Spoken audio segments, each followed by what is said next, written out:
Naquele dia decisivo, Tsunade tomou uma das escolhas mais polêmicas de toda a história da Aldeia da Folha. Ela enviou um pequeno grupo com 4 Genins e um recém-Chunin para trazer de volta Sasuke Uchiha, o último sobrevivente do lendário clã Uchiha, que foi levado pelos capangas do Orochimaru. E convenhamos, à primeira vista, essa decisão parece completamente insana. Tsunade sempre foi conhecida por seu raciocínio frio e suas decisões firmes como Hokage. Então, por que agora ela arriscou tanto? Mas afinal, o que passou pela cabeça dela? Por que enviar uma equipe tão inexperiente para uma missão tão arriscada? É isso que eu vou destrinchar aqui pra vocês.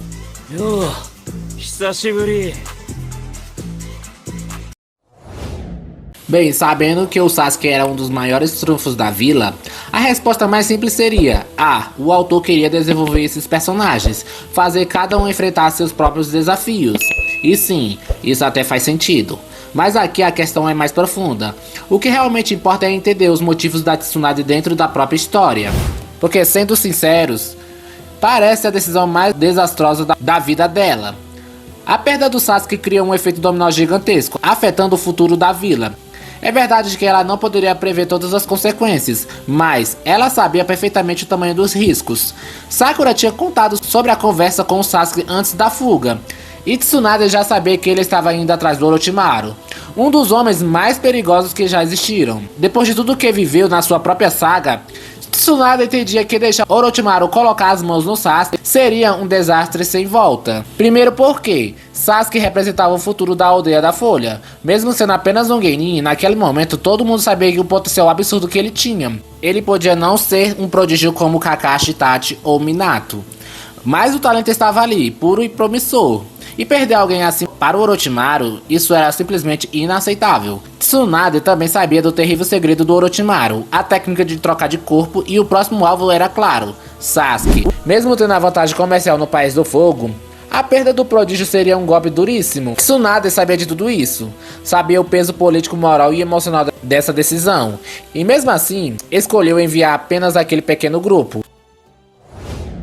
A verdade é que muitos pedidos de missão nem vêm do próprio País do Fogo. A maioria vem de outros países, das pessoas dispostas a pagar altas quantias para contratar os ninjas da Folha, que são conhecidos como alguns dos mais poderosos do mundo. E é justamente por isso que o caso do Sasuke foi tão grave. Tsunade não podia ter deixado ele escapar. Era uma perda imensa, tanto em poder quanto em prestígio. Ela deveria ter colocado muito mais força e estratégia na missão de resgate, mas por que não fez isso? Desde o começo do arco fica bem claro, Konoha estava afogado em trabalho. Havia missões demais e poucos ninjas disponíveis. A vila ainda se recuperava das feridas deixadas pela invasão do Orochimaru, inclusive com a morte do terceiro Hokage. A reputação da aldeia foi abalada diante do mundo ninja. Pensa comigo, se a vila não consegue se proteger, como vai proteger minha missão? Era exatamente esse tipo de pensamento que Tsunade precisava combater. Como a nova Hokage, ela tinha que mostrar que Konoha continuava firme e poderosa. Para isso, começou a aceitar o máximo possível de missões, inclusive as mais urgentes, para recuperar a confiança dos clientes e provar que a vila estava de pé. Mas também havia o lado financeiro da coisa.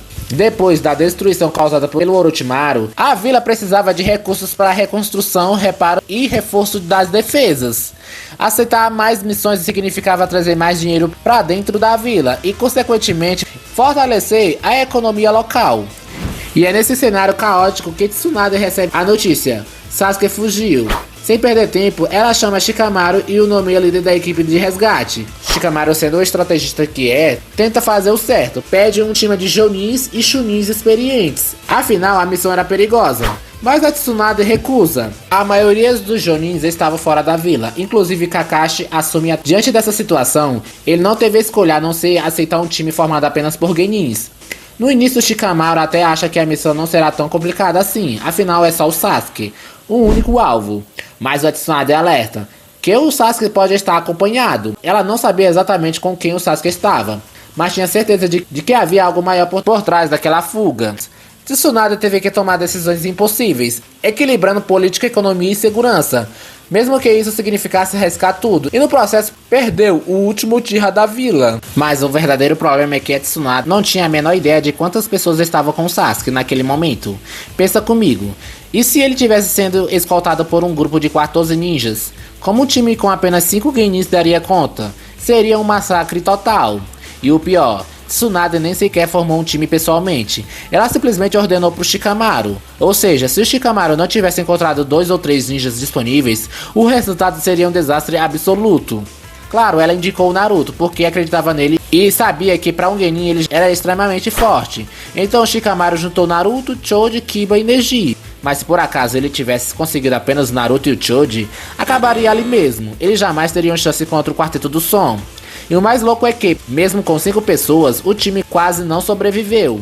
Se o Lee e os Irmãos da Areia não tivessem aparecido para salvar a equipe, todo mundo teria morto. Tudo bem, a gente entende, a Folha estava sem ninjas disponíveis. Tsunade tinha que deixar alguns em reserva caso algo urgente acontecesse dentro da vila. Mas vamos combinar. A fuga de Sasuke não era uma missão qualquer, não era sobre um cliente, era uma questão de segurança nacional. E para piorar, Izumo e Kotetsu estavam lá, carregando papelada para Tsunade, sem fazer nada realmente importante. Beleza, eles não eram ninjas mais fortes, mas eram chunins. Por que não mandá-los junto? Ela podia pelo menos reforçar o grupo, adiar 1 ou 2 missões, mandar um Jonin experiente ou mais alguns chunins para apoiar. Sério, Tsunade não ia morrer se Kotetsu deixasse de carregar um relatório por um dia. Tsunade dizia que evitar guerras com outras nações era a prioridade, mais importante do que impedir Orochimaru de colocar as mãos no Sharingan. Mas será que isso faz sentido? Porque lembra, Orochimaru é sem os braços, o que era ótimo pra Folha. Mas imagina se ele conseguisse o corpo do Sasuke junto com o Sharingan e o DNA Uchiha, além de dominar o Edo Tensei. Basta lembrar o que o Kabuto fez na 4ª Grande Guerra Ninja. Ele levou o Edo Tensei a outro nível, e o próprio Orochimaru depois reviveu os 4 Hokages originais com poder total.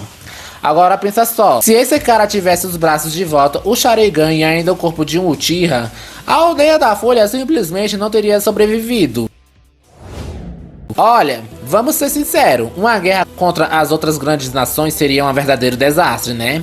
Mas pensa comigo, a Aldeia da Areia é o País do Vento, e o País do Vento já tinham se rendido para a Aldeia da Folha, depois daquele ataque que deu completamente errado. Ou seja, não fazia sentido achar que o perigo vinha deles. Agora, será que a Tsunade estava com medo do País da Água, do Relâmpago ou da Terra? Pode até ser, mas na real parecia que o medo dela era outro. As pequenas vilas que cercavam o País do Fogo. Mas o ponto é, todo mundo entende que evitar uma guerra é importante. Só que mesmo assim, a Tsunade tomou uma decisão bem questionável. Ela mandou 5 jovens, praticamente crianças, para trazer o Sasuke de volta. Nenhum adulto, nenhum reforço, só um grupo de novatos liderado por um Chunin recém-promovido. E enquanto isso, o Gai, o ninja mais rápido e um dos mais fortes da aldeia, tinha acabado de voltar de uma missão. Ele estava no hospital tenso, rezando para a cirurgia do Lee ter dado certo, e deu. Mas quando ele descobriu que o Lee desapareceu, já era tarde. Quer dizer, tarde não. Porque o Lee conseguiu alcançar o grupo, então como que o Gai, com toda aquela velocidade e poder, não foi atrás também? Ele literalmente estava sem de fazer nada, só preocupado com o Lee, mas mesmo assim não moveu um dedo para ir ajudar. E fala sério, o Gai que a gente conhece é aquele cara que abre o 7º portão e ainda aguenta abrir o 8º no final da guerra. Ia se cansar por causa de uma missão, não precisava nem usar o portão algum para acabar com os ciclos do som. Até o Orochimaru teria rodado junto. E aí vem o Kakashi, ele volta pra aldeia da Folha depois de uma missão.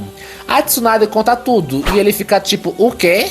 O Sasuke deixou a vila? Como o mestre dele? É claro que o Kakashi iria atrás. Mas a Tsunade falou, você tem outra missão pra fazer. E o Kakashi, missão é o caralho, eu vou atrás do Sasuke agora. Ele invoca seus cães, começa a rastrear o cheiro do Sasuke e sai correndo. Só que quando chega perto já era. Naruto e o Sasuke já estavam lutando. O Kakashi ainda sente o chakra deles, percebendo a tensão no ar e quase alcança o Sasuke. Mas a chuva apaga o rastro e ele perde a trilha. E sabe o que me deixa pensando? Se eu fosse o Hokage e o único Uchiha da vila, o último, tivesse acabado de fugir e ninguém mais pudesse resolver, eu mesmo iria atrás dele. Tsunade tinha força para isso, mas ela escolheu ficar e talvez essa tenha sido uma das maiores falhas de julgamento da 5ª Hokage. Mesmo que a Tsunade se ausentasse por 1 ou 2 dias, Konoha conseguiria se manter. A vila ficou mais de 1 mês sem Hokage depois da morte do Hiruzen. Um dia a mais não seria o fim do mundo. Ao descobrir a força do grupo que estava escoltando o Sasuke, ela entendeu que o simples grupo de genins não teria chance alguma. Então Tsunade agiu. pediu reforços da Vila da Areia e graças a isso Gaara, Temari e Kankuro chegaram para auxiliar, criando um dos momentos mais legais de todo o arco do resgate ao Sasuke. Sem eles, não restaria nada daquele time. O Lee, Shikamaru e o Kiba teriam morrido ali mesmo. Mas fica a dúvida, como eles chegaram tão rápido? A aldeia da areia fica muito distante da própria aldeia da folha. Será que estavam próximos em outra missão no País do Fogo? Seja qual for a resposta, o importante é que ele fez algo, e isso salvou vidas. Tudo isso nos leva a entender um ponto. Tsunade era inexperiente como Hokage. Era o início do seu mandato. Ela estava se adaptando ao cargo, sobrecarregada. Quando Izumo e Kotetsu chegaram com a notícia de que o Sasuke havia fugido, ela estava exausta, dormindo sobre a mesa, preocupado em manter a vila segura. Seu foco naquele momento era evitar uma guerra, não sair atrás de um Genin que escolheu partir por vontade própria. E foi essa combinação de decisões estratégicas e até dramáticas que tornou o arco do resgate ao Sasuke tão memorável. Para muitos, o melhor do Naruto clássico. Pode até parecer que eu esteja criticando a Tsunade, mas não é isso. As escolhas dela fazem sentido, necessárias para a história ser desenrolada como aconteceu. E sinceramente, ainda bem que foi assim. Sem esse arco, Naruto não seria o anime que todos nós amamos hoje.